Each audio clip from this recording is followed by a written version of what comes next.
Welcome to our platform dedicated to female relationships, where we delve into the intricate tapestry of everyday challenges individuals encounter in their lives. Let's commence with today's topic. Am I the a-hole for refusing to give my significant other my savings to pay off a loan? Background information. I, a 34-year-old female, have been acquainted with my husband, a 33-year-old male, for 15 years, 6 of which we've spent in matrimony.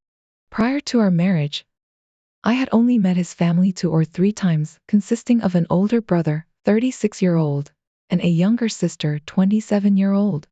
Within his familial dynamic, decisions are predominantly dictated by individuals embodying the quintessential archetype of entitlement, where their word reigns supreme, adhering staunchly to a my way or the highway mantra. Despite my earnest endeavors to garner acceptance from them post-marriage, my efforts proved futile.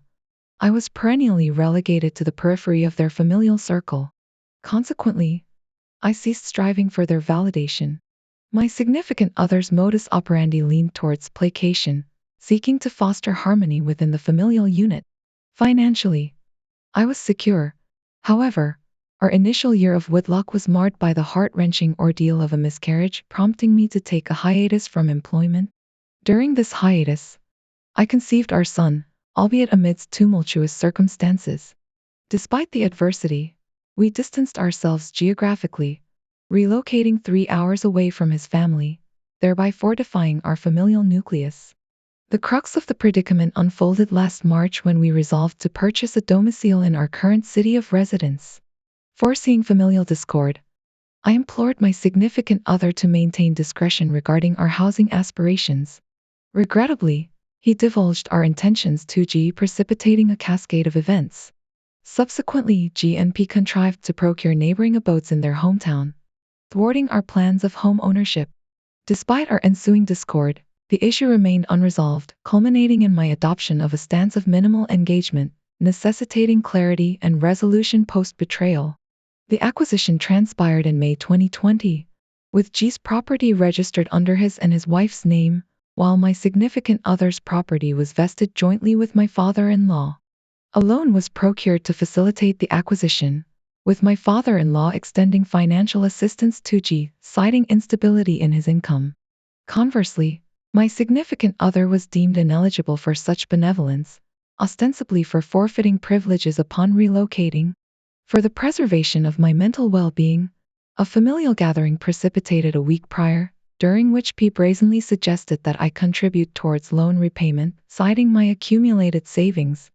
In a moment of exasperation, I rebuffed their intrusive inquiries, asserting my refusal to disclose financial details, resolutely earmarking my savings for my son's future. Following this retort, a brief respite ensued, punctuated by sporadic bouts of passive-aggressive insinuations directed my way. Despite my significant other's commendable restraint from soliciting my savings, the burden of loan repayment weighs heavily upon him. Presently, G.P. and my mother-in-law have resumed their relentless pursuit, castigating my reluctance to acquiesce to their demands, oblivious to the nuances of my predicament. Assistance sought in paying off this loan and the alleged cruelty of my refusal. Am I in the wrong for declining to relinquish my entire savings when my name lacks presence on the deed? Not the a-hole, as your exclusion from the deeds renders the loan and property concerns not your own. If they desired your financial contribution, inclusion should have been paramount from the outset, or at least efforts made to rectify the oversight. Moreover, your significant other ought to demonstrate solidarity and shield you from familial pressures, avoiding the predicament of your blatant exclusion by opting for joint ownership. It would have been prudent to establish independent ownership, jointly held, sparing you this ordeal. Regrettably, your significant other appears complicit in divulging private matters to his family, further exacerbating the situation. Not the a-hole, it's ludicrous to entertain such demands. Refuse payment and relocation. Let your significant other confront the consequences of his family's manipulative tactics. Seek legal counsel to safeguard your savings, perhaps through a trust, while distancing from this toxic family dynamic. Your significant other must muster the courage to sever ties if necessary. The burden of this mess should not rest solely on your shoulders. Abstain from contributing to anything outside your control. Maintain your financial independence amid a family hostile to your presence. Your husband must also contemplate cutting ties for your collective well-being. Not the whole stand firm, preserving your savings and autonomy. Let your significant other confront the repercussions of his actions. If his family is amenable to rectifying the oversight by transferring the deed, consider your options. However, your significant other's unilateral decision-making necessitates caution. Uphold your stance for your son's future and assert your worth in this familial equation. Am I the whole for declining to contribute my savings? It's been nearly a month since I sought advice here, and the support received has been invaluable. Initially daunted by the prospect of confronting my predicament, the encouragement provided a much-needed catalyst for action. Grateful for the outpouring of guidance, I can now share a positive update on my family's situation. Following the advice of seeking legal counsel, I've fortified my financial security, ensuring protection for my assets. This newfound empowerment has alleviated much of the apprehension surrounding my familial circumstances. Once again, I extend my heartfelt gratitude to the community for their invaluable assistance in navigating this challenging chapter. Establishing a trust fund for my son marked a significant step forward following my last update. However, what ensued was an unexpected turn of events when my husband, after a week of silence, appeared at my parents' doorstep accompanied by a lawyer wielding paperwork related to the property he had acquired with my father-in-law. Shockingly, it came to light that my father-in-law had depleted his retirement savings to aid my brother-in-law. Invoking our cultural norms where sons bear the responsibility of caring for parents in old age, a responsibility my brother-in-law was deemed incapable of fulfilling. My husband resorted to emotional manipulation, coercing my father-in-law into transferring sole ownership rights to him under the guise of future caretaking support. Though I didn't endorse this tactic, acknowledging its moral ambiguity, my father-in-law felt compelled to comply to secure his future care. Faced with the decision of what to do with the property, whether to retain ownership or sell it, we opted for the latter. With the assistance of the lawyer, we ensured a seamless sale process devoid of any contentious claims or allegations. Concurrently, my husband and I embarked on couples therapy, a decision that yielded promising results. He acknowledged the pain his actions had inflicted, reaffirming his commitment to rectifying our circumstances and rebuilding trust. Although cautious, I've chosen to embrace this newfound resolve, with clear boundaries in place. Subsequent to selling the house, my husband promptly settled the outstanding loan, leaving us with surplus funds to procure a new home in our current city. Refusing to return to rental accommodation, albeit somewhat petty, I stood firm, prompting my husband to relocate with me to my parents' residence. Despite the impending renovation period for our new home, the prospect of reclaiming our independence and stability fills us with anticipation. However, amidst these positive developments, my in-laws resorted to harassment via various channels, prompting us to implement stringent no-contact measures. Grateful for the guidance and criticism received, we acknowledge the pivotal role it played in navigating this tumultuous journey. Regarding financial matters, my father-in-law did not contribute to the down payment or mortgage payments, thus, the decision to sell the property rested solely on our circumstances. While the progress made within our marriage is encouraging, we recognize the importance of safeguarding our interests, including the possibility of a post-nuptial agreement to fortify our legal standing. As we continue to navigate this journey of reconciliation and rebuilding, your insights serve as invaluable points of consideration. Regarding the property's sale, it held prime status since its acquisition by my husband last year, with sustained interest reflected in the numerous offers received. Hence, the swift sale was facilitated by the pre-existing demand. As for procuring our new residence, predating the events of March 2020, we had initiated our search, with 5 prospective properties identified, 2 of which remained available. Upon selecting a suitable option, we promptly initiated the purchase process, including the down payment, and commenced renovations, slated for completion within 6 months, culminating in our anticipated relocation.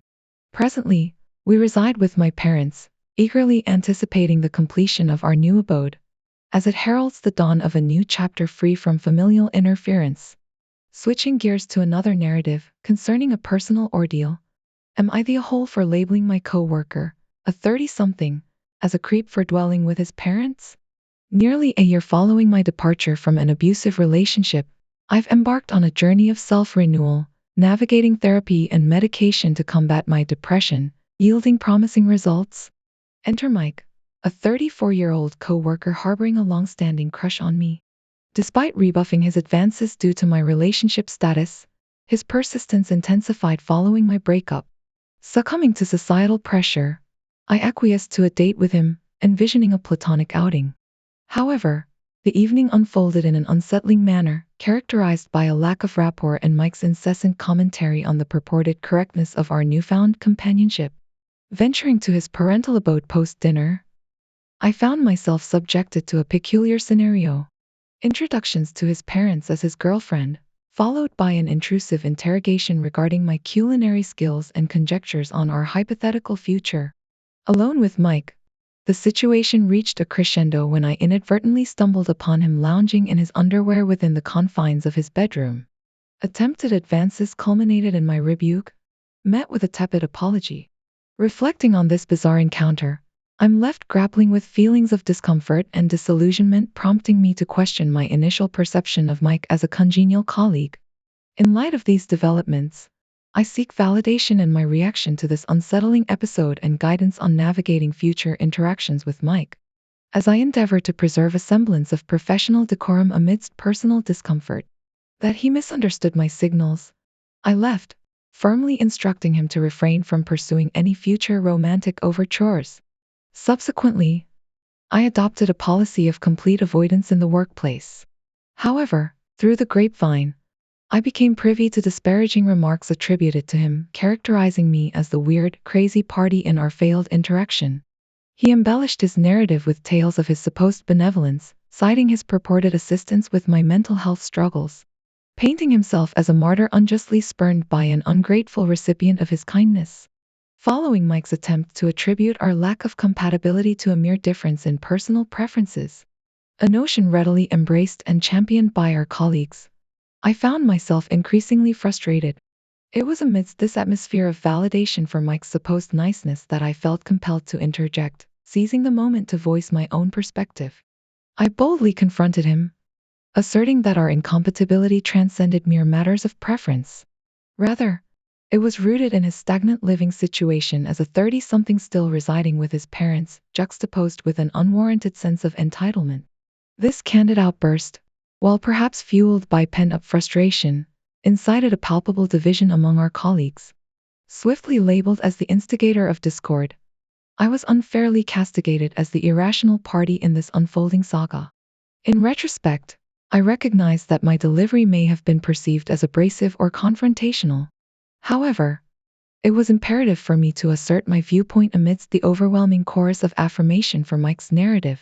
My intention was not to sow discord but rather to challenge the prevailing narrative and shed light on the underlying dynamics at play.